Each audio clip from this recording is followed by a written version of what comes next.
જામનગરના હાપામાં આવેલ કારના શોરૂમમાં આગ લાગતા અફરાતફરી મચી ગઈ હતી। ઘટનાની જાણ થતાં ફાયર બ્રિગેડ ઘટના સ્થળે દોડી ગઈ હતી। ફાયર બ્રિગેડ દ્વારા આગ બુઝાવવાની કવાયત હાથ ધરવામાં આવી હતી। નમસ્તે, ઋત્વિક પટેલ, જિલ્લા સહયોજક એબીવીપી જામનગર।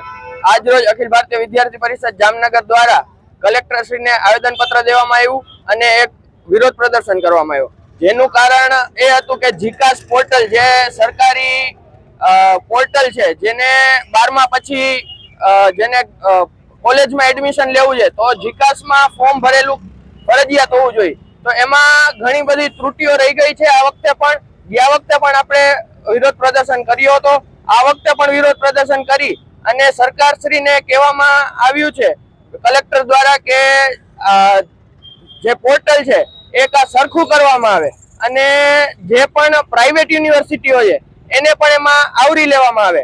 આ વર્ષે તો થઈ ગયું, પણ જે આવતા વર્ષે જે પાછું જીકાસ પોર્ટલની આ જ સમસ્યા ઊભી થવાની છે, તો અત્યારથી જ એક સરકારશ્રીને આવેદનપત્રથી રજૂઆત કરવામાં આવે છે કે આવતા વર્ષે જીકાસ પોર્ટલ સુધારવામાં આવે અને જે કઈ ત્રુટિઓ આ વર્ષે રહી ગઈ છે એ આવતા વર્ષે ન રહે અને જે પ્રાઇવેટ યુનિવર્સિટીઓ છે એને પણ એમાં આવરી લેવામાં આવે। જય હિન્દ, જય ભારત, અસ્તુ।